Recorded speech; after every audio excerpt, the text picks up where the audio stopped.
সুপ্রভাত বন্ধুরা, আমার এই ছোট্ট চ্যানেলে তোমাদের সবাইকে অনেক অনেক স্বাগত। তো দেখো আমি এখন সকাল প্রায় 9টা। তো সকাল 9টা থেকেই আমি আমার ব্লগটা শুরু করছি। এখানে ছোলা মটর কাঁচা ছিল, আমি সেগুলো ভিজিয়ে নিলাম। আর সকালে একটু দোকান গেছিলাম, সেখান থেকে কিছু জিনিস আনার ছিল, সেগুলো নিয়ে এসেছি। একটু সর্ষের তেল, সাদা তেল, আটা, ময়দা আর একটু ডালিয়া। তো এটা কিনে এনেছি, এগুলো ঘরে ছিল না। তো এবার এখানে মা দেখো কিছু আলু সেদ্ধর জন্য আলু কাটছে। তো আজকে বিকালে ইচ্ছা আছে একটু ফুচকা খাওয়ার বাড়িতেই। তো বাজারে গেছিলাম, ওর সঙ্গে আমি একটু মাটনও নিয়ে এসেছিলাম। তো মাটনটা ভাবছি সকালেই ম্যারিনেট করে রেখে দেবো। তো তার জন্য দেখো এখানে সমস্ত গুঁড়ো মশলা, দই, এখানে লঙ্কা আদা বাটা সমস্ত কিছু মাখিয়ে আমি এটা ফ্রিজে রেখে দেবো। আর এদিকে সকালের জন্য ভাত বসানো হয়েছে। সকালে মানে দুপুরে ভাত খাবো। দুপুরে কিছু রিচ খাবো না, ভাত আলু সেদ্ধ ডাল সেদ্ধই খাবো। কারণ একবেলা রিচ হলে আর একবেলা এমনি সিম্পল রান্নাই ভালো লাগে। তো যার জন্য গরম গরম ভাত খাবো দুপুরটা, বা আলু সেদ্ধ ডাল সেদ্ধ দিয়ে। আর এদিকে আমি একটু আদা আর লঙ্কা একসঙ্গে অনেকটা বেটে রেখে দিয়েছি। আর এদিকে দেখো তোমার লঙ্কাগুলো, কিছু কাঁচা লঙ্কা নেওয়া হয়েছিল, সেগুলোর বোটাগুলো ছাড়িয়ে আমি রেখে দিলাম। তো মোটামুটি আমার হয়ে গেছে কাজ। তো কড়াইটা আমি এখানে ভালো করে মেজে নিচ্ছি। আমাদের বেসিনে কড়াই মাজা একদম হয় না, এই সমস্ত কালি ঝুলি লেগে থাকলে সেই কড়াই খেতে একদম ভালো লাগে না। তো দেখো, তোমরা জানো ভালো করে, আমি এর আগেও তোমাদের দেখিয়েছি আমি খুব সুন্দরভাবে কড়াই পরিষ্কার রাখি। তো কড়াই আর চায়ের জায়গাটা ভালো করে মেজে নিয়েছি। তো দেখো রান্নার জায়গাটাও পুরো ভালো করে পুছে রেখেছি। আমার সব সময়, আমি ভিডিও করছি বলে নয় বন্ধুরা, আমি সব সময় আমার রান্নার গ্যাস বলো, কড়াই বলো, এগুলো আমি সব সময় পরিষ্কার করে রাখি। তো রান্নাঘর থেকে বেরিয়ে এলাম। ইন্ডাকশনটায় আজকে একটুখানি ডাল সেদ্ধ বসিয়েছিলাম স্টিলের জিনিসে। তো সেই কারণে ইন্ডাকশনটা দেখলাম যা মুসুরির ডাল আছে, তো মুসুরির ডাল মানে আমিষ, তো ওটা একটুখানি পুছে রেখে দিলাম। আর মিক্সিটাও মশলা করেছিলাম আজকে, যেহেতু বিকালে বললাম তোমাদের মাটন হবে, সেই মশলাও করে রেখেছিলাম। তো সেই জন্য ভালো করে সব পুছে নিলাম। পুছে ঢাকাঢুকি দিয়ে আমি রেখে দিচ্ছি। তো এগুলো খুলে রাখলেই জানো তো প্রচন্ড ধুলো পড়ে। আর যত ধুলো পড়বে তত নিজেরই খাটনি বাড়বে। তাই জন্য যেগুলো ঢাকা দিই সেগুলো একটু করে ধুয়ে দিই, কেচে দিই, দিয়ে আবার তোমার এর ওপর ঢাকা দিয়ে দিই। তাতে কি হয়, কাপড়গুলো নোংরা হচ্ছে হোক, জিনিসটা তো ভালো থাকে। এদিকে দেখো আমি এখানে সর্ষের তেল প্যাকেটটা পুরো ঢেলে নিচ্ছি। আর জানো তো মা সেই যখন প্রথম প্রথম কাঁচা আম উঠেছিল, মা সেই আম তেল করেছিল। এবার আম তেলটা কি হয়েছে জানো, এত সুন্দর সেন্ট হয়ে গেছে। তো খালি আমার বর বলে আলু সেদ্ধ মাখলেও বলে আম তেল দাও, মুড়ি মাখলেও বলে আম তেল দাও। তো সেই কারণে তেলটা যদি বেশি দেওয়া না থাকে তেলটা হবে কোথা থেকে। তো মা কবে থেকেই বলছিল।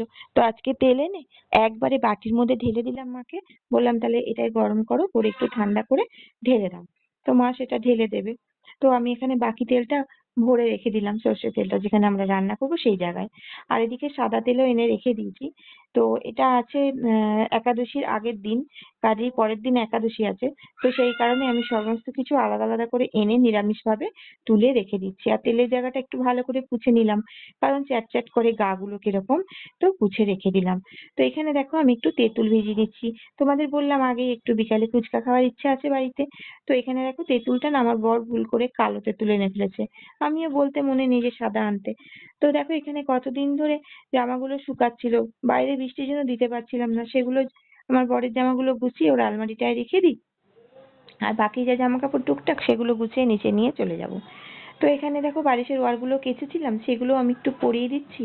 না বালিশের ওয়ার না পরালে যেন কিরকম লাগে একটা বিছানাটা, তো সেগুলো আমি পরিয়ে দিচ্ছি। আর এদিকে এই যে পুচকেটা বাইরে খেলছিল আর একটা পুচকের সাথে, ওদের ডেকে একটু প্রসাদ দিয়ে দিলাম।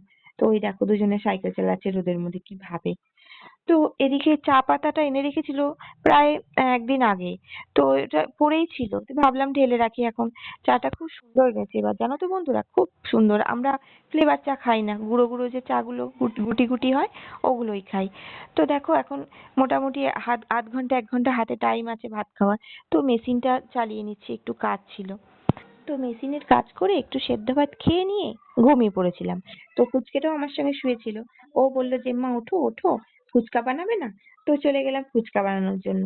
তো এখানে দেখো তেঁতুল জলটা কেমন কালো পাড়া লাগছে, খেতে কিন্তু খুবই সুন্দর হয়েছিল। এখানে আমি অনেক কিছু ingredients দিচ্ছি, তো সেগুলো তোমরা দেখতেই পাচ্ছ, চাট মশলা, গোলমরিচ গুঁড়ো, বিট লবণ, তার মধ্যে একটু দিয়ে দেবো লেবু পাতাও, জানো তো লেবু পাতাটা হাতে যদি একটু কচলে তারপর দিই না, তো দারুণ টেস্ট হয়েছিল, গন্ধটা খুব সুন্দর ছিল। তো এখানে দেখো আগে আমার বরকে দিয়ে দিয়েছি প্লেটে করে, তারপর মা আর আমি নিচে নিয়ে বসবো, কারণ আমাদের তো একটুতে হবে না, একটু বেশি করেই খাবো, হাত পা ছড়িয়ে নিচে না বসলে ঠিক পোষায় না। তো এখানে মাকে দিয়ে দিচ্ছি, তারপরে পুচকেটা দিদিমণি এসেছে, ও গেছে পড়তে, পুচকেটা বলে গেছে আমি না আসা অব্দি খাবে না, তো ওর তো অনেক দেরি হবে, ওরটা তুলে রাখছি, তারপর আমরা খেয়ে নেবো দুজনে। তো মা তো শুরু করে দিয়েছে খাওয়া।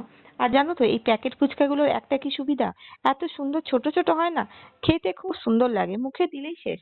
তো সেইটাই এখন বসে বসে মা মেয়ে খেয়ে নিচ্ছি, নিজে বানিয়ে নিজেই বলছি দারুণ হয়েছে দারুণ হয়েছে। তো যাই হোক, প্রচন্ড পরিমাণে ঝাল হয়েছিল। তো খেয়ে দিয়ে চলে এসেছি রাতের রান্না করতে। এদিকে দেখো মাটনটা তো ম্যারিনেট করাই ছিল, অনেক ঘন্টাই ম্যারিনেট হয়ে গেছে। এদিকে ভাত বসিয়ে দিলাম, আর এদিকে আমি এখন রান্নাটা করে নেবো রাতের। তো দেখো আলুটা আমি প্রথমে ভেজে নিচ্ছি, তো বাকি যা কাজ, যা কিছু মাটনের রেসিপি সেটা তো আর তোমাদের সঙ্গে শেয়ার করলাম না, কারণ সেটা তো সবাই জানো, নতুন কিছু নয়, প্লেন সিম্পল মাটন করব।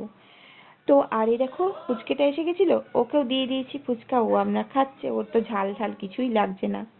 তো রান্না বান্না কমপ্লিট করে মোটামুটি 8টা 10-15 বাজে, দিয়ে এখন বাসন কোসন গুলো মোটামুটি ধুয়ে রাখলাম। আমার আবার স্বভাব কি জানো, যখন যখন যে বাসনটা হবে সঙ্গে সঙ্গে আমি ধুয়ে ফেলি। তো বাসন টাসন ধুয়ে এসে পুচকেটাকে আর আমার বরকে খেতে দিয়ে দিলাম, আর আমরা একটু বসেছিলাম। তো টিভিতে খুব সুন্দর ভালো ভালো গান চলছিল, তখন প্রায় 9টা 10-15 বাজে, সেটাও দেখছিলাম। ওদের খাওয়া হয়ে গেল, এবার মা আর আমি বসে গেছি খেতে। রাতের খাওয়া সেরে তারপর তো এক পাজা বাসন বেরোবে, তো সেটা তো আর একটা ভয়ানক ব্যাপার, ঘুম এসে যায় এত, তার মধ্যে এত বাসন কোসন ভালো লাগে না, কিন্তু কিছু করার নেই, পরের দিন একাদশী আছে, গ্যাসের দিক ঠিক সমস্ত কিছু বার করেছি। তো আমার দেখো পুরো রান্নাঘর ক্লিন। তো বন্ধুরা আর বড় করলাম না ভিডিওটা, তোমরা আমার পাশে থেকো, সাথে থেকো, এইভাবেই আমাকে সাপোর্ট করো। তোমরা অনেক ভালো থেকো, সুস্থ থেকো, আজকের মতন আসছি।